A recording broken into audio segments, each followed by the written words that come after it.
반갑습니다. 이번 시간에는 제가 이 나라까지 살아오면서 결단이라면 결단, 중대한 결정 혹은 도전이라면 도전 소개하고자 합니다. 제가 젊은 날에 1974년에 상경해가지고 1974년에 서라벌 고등학교 국어선생을 하고 그 다음 해에 75년도에 미당 선생 추천으로 시인으로 데뷔를 했습니다. 그 학교에서 학생들한테도 인기도 제법 좋고 또 학교 생활도 참 마음에 들고 아무 문제 없이 잘 그 학교 생활을 하고 있었습니다. 그랬는데 그때 제가 아동문학과 주중식 선생이 그해 겨울 방학 때 우리 내 자취방에 놀러 왔는데 엉뚱한 걸 한 게 책상 앞에 뭘 꺼내는데 보니까 조그만 휴대용 타이프라이터 타자기 그걸 내 책상 위에 앉아서 딱 꺼내가지고 다라락 치는 거예요. 그렇게 안 보고 목 치는 뭐 안녕하십니까 뭐 이런 식으로 막 치는 거. 처음 봤어요. 놀래가지고 아유 주선생 이거 뭐예요? 이거 타작입니다 그래. 한글 타작입니다 그래. 공병호 타작이래. 공병호 박사가 만든 공병호 타작이래요. 그래서 내가 놀래가지고 그 사람이 얼마 전까지만 해도 그걸 타작이 못 치고 그 사람 부산 경상도 어디 선생을 하고 있었는데 통영인가 이런 데서 그걸 하고 있었는데 타자기를 난데없이 치니까 너무 신기해가지고 그때는 타자 학원이 있었으니까 학원일 이런 데 가서 배운 줄 알고 어디서 배웠으니까 집에서 혼자 독습을 했대요. 혼자서. 그래서 내가 놀래가지고 그러면 나도 할 수 있냐 했더니 선생님 할 수 있죠. 금방 할 수 있다는 거야. 몇 시간만 며칠이 아니고 몇 시간만 연습하면 된다는 거야. 그거 기가 쏠게 내가 그럼 뭐 어떡하면 되냐 한 개 사면 됩니다 그래. 그래 얼마 하냐 했더니 할부로 사면 6만 원인가 되는데 한 달에 2만 원씩 내면 한 3개월 3번 나누어 내면 이런 거 하면 안 되겠으면 그래. 오케이. 바로 그 말 듣고 그 자리에서 주문해가 샀습니다. 사가지고 배워보니까 너무너무 편리한 거예요. 이거는 별천지야. 손으로 쓰고 만년필로 쓰고 이래 샀다가 이걸로 치니까 뭐 10손가락으로 하니까 뭐 너무 편리하고 좋은 거예요. 그래서 내가 흥분해가지고 수필을 한 편 쓰게 됐습니다. 타작이 산지 한 2달인가 석 달쯤 뭐 달수는 모르겠는데 지나고 나서 너무 흥분해가 편리해가지고 수필하면서 수필을 쓰는데 그때 문명의 이기로 두 가지가 참 고맙게 생각했습니다. 하나가 그 타이프라이터 타작이 이렇게 편리한 게 있구나 하고 흥분한 거. 또 하나는 전화기 전화. 나는 서울에 있고 우리 어머님이 부산에 혼자 시골에서 살았습니다.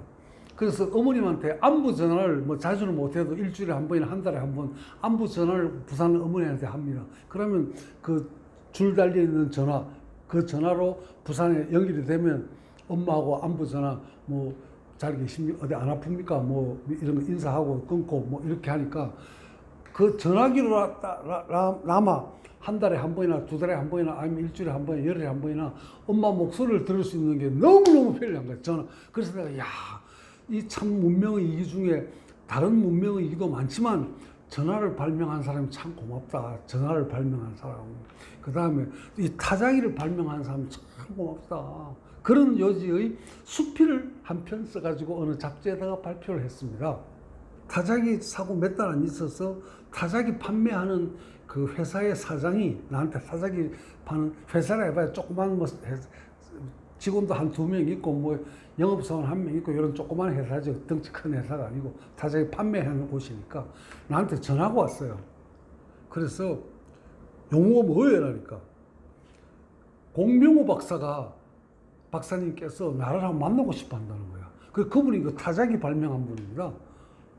나는 그때 알기로 공병호 박사라면 세종대왕 다음으로 훌륭한 사람으로 하늘 같은 이런 사람으로 우러러 보고 있은 그런 큰 인물이 거대한 역사적 인물이 나를 만나자 한다니까 겁이 납니다. 나는 뭐 공박사 비난한 적도 없고 고항가 앞에서 오줌 누는 적도 없고 뭐 아무것도 잘못한 것도 없는데 이런 유명한 사람이 나를 만나고 싶다 하니까 놀랬습니다. 그래서 뭐 죄진 건 없으니까 뭘까 하면서 그래갖고 만나기로 했습니다. 그래서 약속을 그분이 잡아줘가지고 공박사 연구실로 어느 날 찾아갔습니다. 공박사님께서 마주 앉아가 나보고 이래요. 송 선생이 혹시 밥 먹는 것만 어떻게 해결되면 밥 먹는 것만 해결되면 선생 이거 때려치우고 때려치우고 공병호 박사가 타자기 문제로 이 정부하고 싸우고 있는 거 이 일을 돕고 싶다 이런 말을 한 적이 있냐고 묻는 거다 보고 어머 했어요. 그 말을 내가. 왜? 공병호 타자기를 쓰고 너무 좋아요. 편리해요. 근데 그 당시 박정희 정권에서 그걸 인정 안 하고 엉터리 자판을 표준 자판이라는 걸 만들었는데 공병호 자판보다 더 좋은 걸 만들면 다행인데 더 엉터리를 만들어가지고 그걸 강행하니까 공박사가 막 싸우고 혼자서 싸우고 있는 거예요. 그 유인물들을 보내주는 걸 보고 나도 흥분해가지고 아 이씨 더러운 세상 이거 선생 해먹기도 더러워 진짜 욕 나오는데 이 못 해먹겠다 이런 엉터리 정권의 밑에서 선생도 못 해먹겠다고. 그래서 누가 나 밥만 먹으면 밥 먹는 것만 해결만 되면 선생님이 때려치우고 공박사가 혼자서 막 싸우니까 그 일 돕고 싶다 이런 말을 사석에서 내가 했어요. 한 번 했어요. 그 말이 공박사 귀에 들어간 거야. 누군가 있던 사람이 말해줬나 봐요. 잡아 떼려니까 거짓말이라는 거는 나도 거짓말 뭐 덜어 했기 때문에 거짓말에 대해서 잘 아는데 한 번 거짓말을 하면 그 다음에 계속 거짓말을 자꾸 거짓말을 해야 되니까 그게 자신이 없어. 전에 이래 말했는지 저래 말했는지 그걸 모르겠어. 그래서 안 되겠다. 정면 돌파하자 하고 했습니다. 그래서 그 말 했다고. 근데 그 말이 뭐가 잘못됐습니까? 이렇게 물었습니다. 그래 공박사가 웃으시면서 그러면 송 선생이 그러면 나하고 같이 한글 기계화, 한글 타자기, 한글 컴퓨터, 한글 기계화에 관해서 나하고 같이 일하면 안 되겠냐고 그렇게 엉뚱한 프로포즈를 받았어요. 그러면서 박사님이 제가 당황하니까 이렇게 말씀하셨습니다. 이 문제는 송현 선생한테 이 인생을 좌우하는 중요한 문제니까 그 멀쩡한 직장을 그만두고 내 밑에 올라가면 이건 중요한 문제니까 아주 심사숙고하시고 또 집사람한테 하고도 의논을 잘하고 또 부모님하고도 의논하고 친한 친구들하고 의논하고 충분히 의논해가지고 신중을 기해서 결정해가서 나한테 결과를 알려달라고 그렇게 했습니다. 그래서 예 하고 왔어요. 집에 와서 내 아내한테 말했습니다. 그래 아내가 아니 그걸 지금 말이라고 하냐고. 그래 왜요? 이러니까 공 박사님 그때 70이면 나이가 70이면 노인인데 노인은 감기만 한 번 걸려도 만약에 조금 잘못하면 돌아가시는 수가 있잖아. 노인은 원래 그렇지 않은가. 그런데 살면 얼마나 사실지도 모르는 노인인데 그 밑에 지금 들어가면 아니 학교 선생 서라블 고등학교 인기 좋은 선생으로 잘하고 있는데 그 멀쩡한 직장을 그만두고 그 가서 생고생을 하고 그런 걸 왜 해야 되냐고 그걸 지금 말이라고 하냐라고 내 아내도 반대했습니다. 그래서 아 그래요? 그래서 부산에 가서 우리 부모님한테 가서 의논했습니다. 그렇게 우리 어머니가 야 네가 미쳤나 그래요. 그 멀쩡한 학교를 뭐 왜 그만두냐고 반대요. 우리 아버지도 반대요. 그 내 가까이 있던 동료 선생님들한테도 물었어요. 친한 친구 몇 사람한테. 다 반대입니다. 전부 반대입니다. 그래서 그 사람들이 반대하는 이유가 가장 중요한 공통점이 하나 있어요. 왜 반대하는가? 공 박사가 연세가 많으니까 노인이니까 언제 돌아가실지 모른다. 그래서 공 박사가 빨리 돌아가시면 직장이 내가 없어지지 않는가? 갑자기. 그럼 무슨 퇴직금이 있는 것도 아니고 그런 조그만 연구소에 가가지고 고생 직사게 하고 이 멀쩡한 학교는 그만둬야 되고 그러면 어떡하냐. 개털되지 않냐 이거예요. 그래서 반대한 거예요. 그 일 자체가 뭐 중요하지 않다. 그건 중요한 건 아는데 그래서 안 된다는 거예요. 다 그래요. 그래, 그때 저는 이렇게 생각했습니다. 이 부분은 여러분이 제 말 들으면 제 말 믿기가 좀 어려울지 모르겠는데 저로서는 사실입니다. 이렇게 생각했습니다. 아니다. 유관순, 윤봉길, 안중근 이런 사람들은 나라를 위해서 목숨도 바치는데 송현, 너는 내 놈은 새파랗게 젊은 놈이 공 박사님하고 그 가치 있는 일을 하다가 공 박사님이 돌아가시고 나면 직장이 없어지면 밥 못 먹을까봐, 밥 어디 가서 밥 못 먹을까봐 그 걱정하냐 이 미친놈아. 사내 새끼가 그렇게 자신이 없으면 불화를 떼버려 이 새끼야. 그러고 바로 그 다음날 출근해서 사표 내버려. 결국은 제가 8년 가까이 학교 중고등학교 선생을 하다가 그 안정된 직장에서 사표를 내고 전혀 생소한 공병호 박사의 연구소에 가서 한글 타자기, 한글 컴퓨터 이런 기계화에 관한 것을 연구하게 되었습니다. 그런데 그때 제가 그 결단을 내리게 된 것은 아까 말한 것처럼 젊은 놈이 가치 있는 일을 해야지. 그 공박사 돌아가시고 나면 직장 떨어져가지고 밥 못 먹을까봐 나는 무슨 일을 해도 먹고 살 자신이 있다. 이런 자신감이 있었기 때문에 그 결단을 내린 것입니다. 근데 내가 지나고 지금 생각하니까 내가 지금까지 살아오면서 뭐 잘한 게 별로 없는데 몇 가지 참 용기 있는 결단 몇 가지가 있는데 그 중에 하나가 이 결단이라고 생각합니다. 지금 내가 만약에 그때 그런 결단을 안 내렸더라면 그럼 그 학교에 계속 있으면서 하던 대학원 공부 마저 하고 뭐 어중이 떠중이 다 하는 석사 뭐 다 나도 했을 거고 또 뭐 어중이 떠중이 다 하는 박사 뭐 아주 A 좋은 대학은 안 되지만 뭐 어디 허름한 대학 박사 이거는 뭐 어중이 떠중이 다 하는 거니까 대한민국에 그거 나도 했을 거고 그럼 뭐 엉터리 대학 가서 뭐 총장은 못해도 뭐 물리대 학장 정도는 하고 아마 정년 퇴임했을 거라 생각합니다.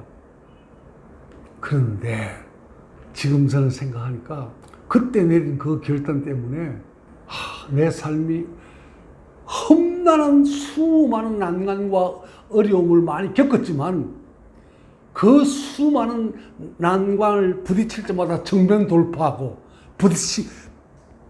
오머리에 들이받고 부딪히고 해서 지금까지 오게 된 이 삶을 생각하면 와 나야말로 안주하는 동물원 사자의 삶을 살지 않고 치열한 야생 사자의 삶을 살았다는 것에 대해서 나는 너무너무 그때 내린 그 결단이 참 잘했다고 생각합니다. 그런데 내가 보기에 이 나라 교육이 가장 잘못된 것 중에 하나가 이 교육하는 교사란 놈들이나 교수란 놈들의 정신세계가 천박하기 짝이 없다는 사실입니다. 이런 개종자들의 가치는 돈 잘 버는 것, 그것이 최고의 가치로 아이들한테 가르치고 있다는 사실입니다. 그러니까 이 멀쩡한 새끼들이, 젊은 놈들이 돈 잘 버는 직업, 돈 잘 버는 전문직, 거기에 박이 터지는 겁니다. 이 미친 놈들이. 돈보다 더 가치 있는 것이 뭔지는 모르는 거예요. 안 가르쳤으니까. 선생 지름도 모르는 거예요. 이러니까 애 새끼들이 이 전부 개종자가 돼가지고 예할 때 예하고 아니요 할 때 아니요 하는 용기 있는 놈이 거의 씨가 말라는 거야. 씨가 말라. 나라가 지금 망해가고 있는 겁니다. 그래서 저는 그 젊을 때 물론 그 학교에 계속 있었더라면 월급 따박따박 받고 그냥 재산 이사장 욕만 안 하고 있었으면 학교 안 잘리고 있었을 거예요. 어?